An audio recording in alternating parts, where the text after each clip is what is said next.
Alors, quand je pense, au terme valeur, par rapport au champ de l'art, mais aussi, enfin, plus particulièrement de l'art contemporain, je pense à 2 choses. La première, c'est la valeur, économique, bien évidemment, et la deuxième, c'est ce que j'appellerais, la valeur symbolique. Donc dans le terme de valeur économique, il y a tout un tas d'autres choses qui se cachent, sous ce genre de parapluie, heu et qui sont plus ou moins affectées par l'aspect économique, du monde de l'art. Donc évidemment, il y a la première chose, c'est combien une œuvre d'art vaut et par extension, heu, combien tel ou tel artiste, vaut, combien il est coté, heu, sur, Artsy ou un site ou autre site web. Hem Et en général, tous ces aspects-là fonctionnent en relation, avec le marché de l'art. Mais de façon plus insidieuse, il y a sous ce terme de valeur économique, il y a aussi une idée de la valeur de l'art par rapport à la société, en général. Donc qu'est-ce que je veux dire par là? C'est, est-ce que l'art est utile? Comment il est utile? Et quelle est sa vraie valeur économique, par rapport, à la société? Et ce sont des questions qui sont mises en avant particulièrement dans des contextes, d'austérité, de coupes, budgétaires, mais aussi dans le contexte, néolibéral, dans lequel nous vivons, où tout est basé sur, la productivité et le rendement. Et évidemment, bien évidemment, c'est lié à la question, du labeur, qui est si, facile à ignorer quand on parle, de la figure de l'artiste ou de l'art en général, comme c'est souvent des champs qui sont, associés à l'idée du loisir et donc non rémunérés. Maintenant, si on regarde, l'idée de la valeur, symbolique, en réalité, même si elles peuvent être séparées, elles sont, l'idée de la valeur symbolique et la valeur économique sont étroitement, liées, l'une à l'autre. Hem, donc tout d'abord, on peut dire qu'il y a une idée dans la valeur symbolique, heu, que, l'art a un certain nombre de codes, moraux, mais aussi esthétiques, qui reflètent, la société dans lequel il bouge. Donc je vais donner un exemple, très simple et très bête, par exemple, Guernica de Picasso qui était, heu une protestation, de la guerre, par exemple. Mais je pense aussi au mécénat de grandes marques, aux fondations privées, ou à des projets publics, pharaoniques, qui sont tous des preuves, que l'art a une certaine valeur symbolique, avec lesquelles, le système économique ou le système public de l'État, veut s'associer. Hem Et en général, dans ce genre de projet, ce qui se passe, c'est que, heu, le contenu de l'art, conceptuellement, mais aussi, dans son, dans son dans son essence, provocateur ou réformateur, est souvent dilué et il y a plus vraiment d'impact. Je vais placer ce genre de récupération, par d'autres organismes dans le but, de s'associer avec, le pouvoir, symbolique, de l'art. Je vais appeler ça, art washing. On pourrait le placer sous ce terme. Mais moi, personnellement, je suis plus intéressée, à la valeur de l'art, dans un sens, éthique. Donc, sa valeur comme, un code éthique, en fait, qui non seulement informerait, le contenu des œuvres d'art, mais aussi qui informerait la façon dont les personnes qui pratiquent, l'art, se comportent. Et par les personnes qui pratiquent l'art, je veux dire, les artistes, les commissaires d'exposition, mais aussi les musées, les résidences ou toute personne ou organisme occupé, par l'art, en fait.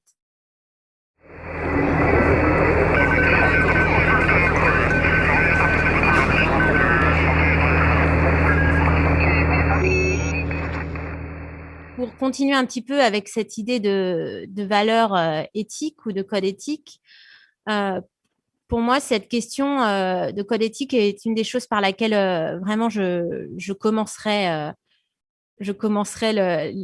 la démarche de réévaluation et de réajustement. Et par code éthique, je veux dire quelque chose qui ne soit pas timide et qui vraiment n'essaie pas de séparer l'aspect économique et moral dans l'idée de valeur. Euh, Parce que pour moi, on ne peut pas vraiment penser une idée de, de valeur sans vraiment associer les deux, parce que la réalité économique de l'art et des personnes qui pratiquent l'art est tellement importante dans ce qu'ils vont faire. C'est-à-dire que si tu es un artiste et que tu n'es pas payé pour une expo, bah, ça veut peut-être dire que la prochaine fois, tu pourras pas faire l'autre expo et ainsi de suite et ainsi de suite.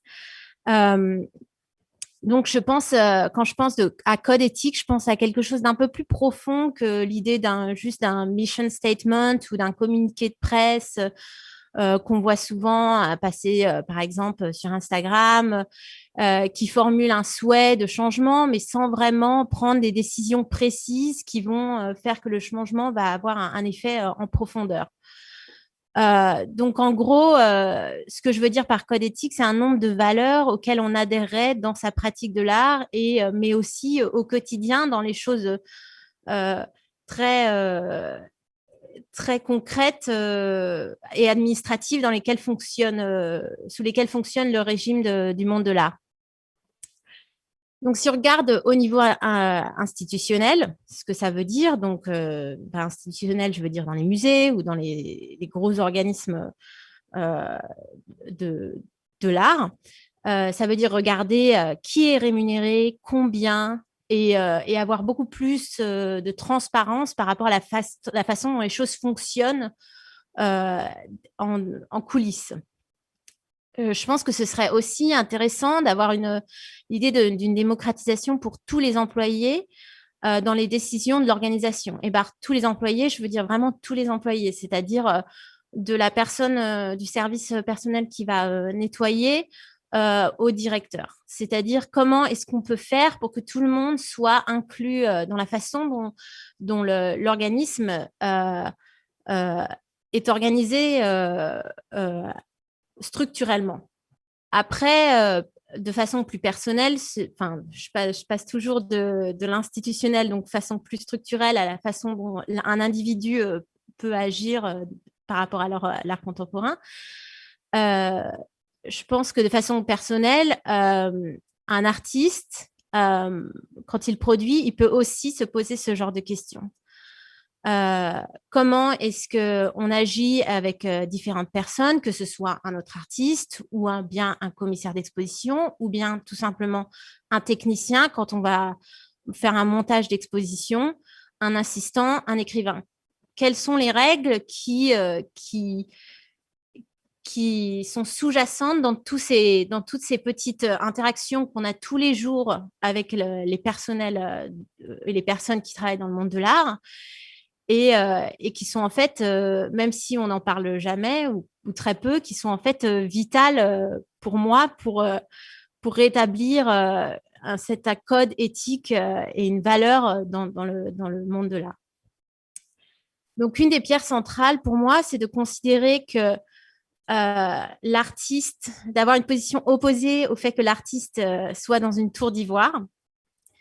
Et pour ça, une des choses pour moi la plus importante, c'est de rendre visibles les réseaux qui normalement euh, ne sont pas à donner visibles. Et c'est-à-dire, dans une pratique artistique, la réalité, c'est que l'artiste est en permanence en négociation avec beaucoup de personnes. Et comment donner de la visibilité à ces coulisses que l'audience a très peu accès à ce genre de négociations qui se passent en arrière-plan. Et aussi, évidemment, une des places centrales pour moi, c'est une idée l'idée d'essayer de complètement arrêter le volontariat ou les travails non rémunérés, parce que les métiers artistiques, quels qu'ils soient, demandent un investissement bien évidemment émotionnel, physique et intellectuel, et donc ont besoin de rémunération.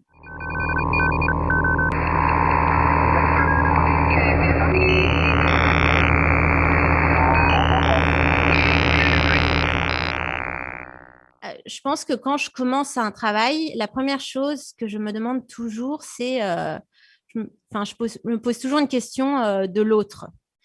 Et par l'autre, je veux dire l'audience, bien évidemment, mais aussi les collaborateurs ou les différentes inspirations que j'ai au moment où je commence le projet. Par logique, donc les autres et ensuite moi.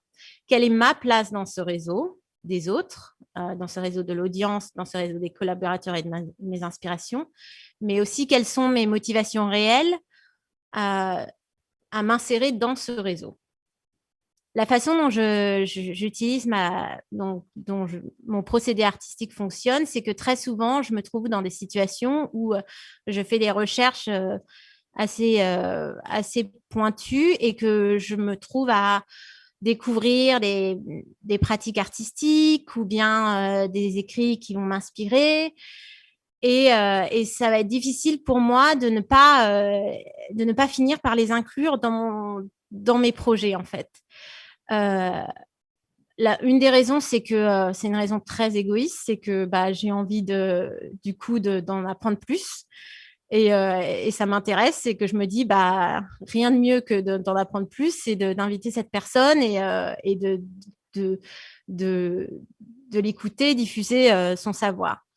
Mais il y a aussi une autre raison, c'est parce que souvent, ces personnes, ils apportent un angle particulier que moi, je me sens pas, je sais que je ne suis pas équipée à apporter cet angle-là.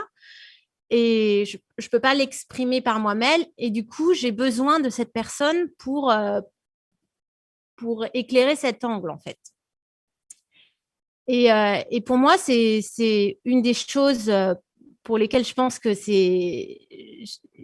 on a besoin souvent d'apporter une autre personne dans l'équation, en tout cas dans ma pratique personnelle artistique, c'est que je ne considère pas l'artiste comme omnipotent, c'est-à-dire comme qui sait tout, qui est au courant de tout, qui va tout lire, qui va tout savoir, et que, et, et que je suis plus intéressée à essayer de réaliser la généalogie de certaines idées.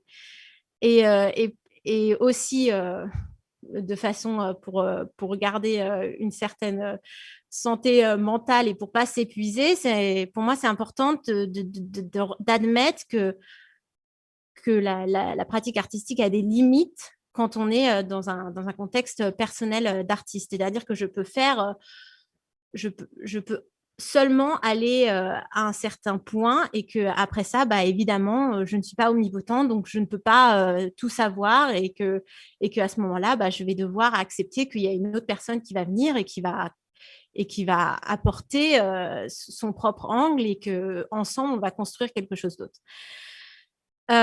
Donc, c'est la raison pour laquelle je me trouve presque toujours à finir, même quand quand je commence des projets où c'est un angle que je pense très personnel, je me trouve presque tout le temps à finir par inviter des tas de personnes ou des organismes dans un projet. Je pense qu'un deuxième aspect qui est important à dire aussi, c'est dans quel contexte tu invites les personnes. Et,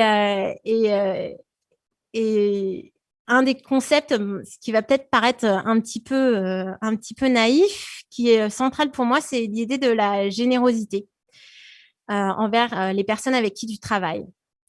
Je vais donner un exemple précis. Par exemple, j'ai un collectif qui s'appelle le Mycological Twist. Et assez régulièrement, on organise ce qu'on appelle des ghost camps, qui sont des sessions de camping où on invite certaines personnes à faire des workshops ou des interventions et d'autres à être une sorte d'audience, même si c'est dans un contexte assez privé, donc ça reste quand même assez limité. Et pour nous, quand on a conçu le Ghost Camp, on le pensait aussi comme un espèce de moment de répit.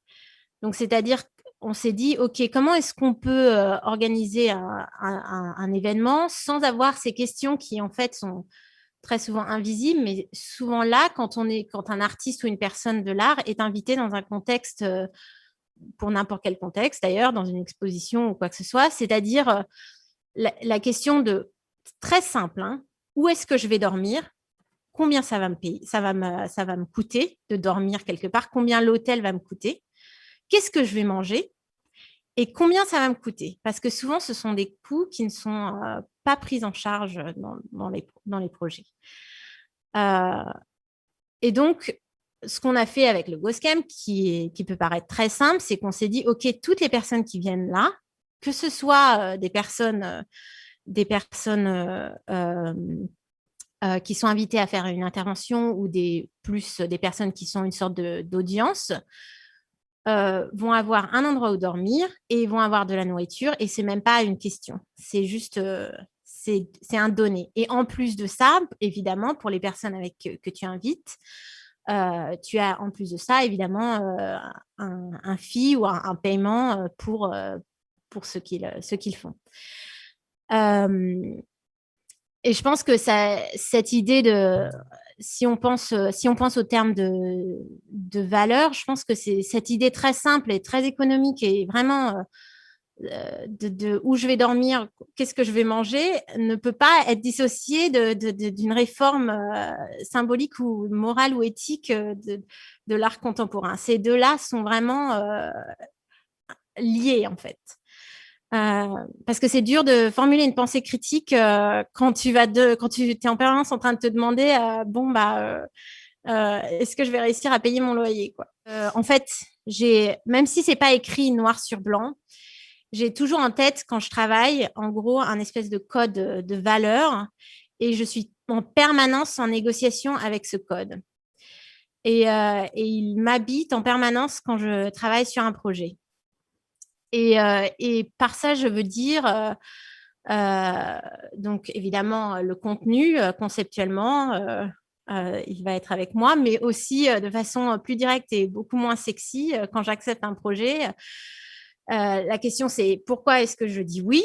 Quelles sont les conditions dans lesquelles je vais travailler? Comment le projet va se dérouler? C'est aussi des questions toutes bêtes, mais c'est aussi un code qui m'habite quand je prends mon courage à deux mains et que je demande combien je vais être payée, par exemple. Quand personne ne me dit combien je vais être payée. Et que j'essaie de négocier un budget plutôt à la hausse pour que tout le monde soit payé proprement. Quand j'invite quelqu'un, combien je le paye, mais aussi combien je le paye en relation avec l'investissement que je lui demande. C'est-à-dire, si tu payes quelqu'un 100 € et que tu lui demandes de faire une vidéo de 5 minutes, c'est déjà limite parce que si tu penses au nombre de temps que ça va te prendre de shooter une vidéo, conceptuellement de mettre tout le projet en place, ensuite de l'éditer, sans parler de toutes les emails que tu vas envoyer pour l'organisation, 100 € c'est rien du tout. Donc, combien tu payes les personnes par rapport au travail que tu leur demandes, etc., etc., etc. De façon très personnelle, c'est mon code que j'essaie de suivre toujours, mais je pense que si ce sont des règles qui peuvent être en fait qui peuvent être aussi appliquées à des petits organismes d'art, mais aussi de façon plus grosse appliquée à des musées ou des institutions. En tout cas, ce sont des questions qu'elles devraient tous se poser. Donc, par exemple, quand je suis invitée par Botox à faire cette interview, qui a une fille de 200 €, eh bien, la question, c'est combien de travail ça va me demander et combien d'heures de travail ça va me demander, quel est l'effort que je vais faire, et ça en relation avec le paiement, en fait. Et en fonction de ça, je vais dire oui ou non. Euh, donc voilà, moi, 200 euros pour faire une interview, ça me semble tout à fait correct en fonction de la relation entre le labeur et le paiement. Donc,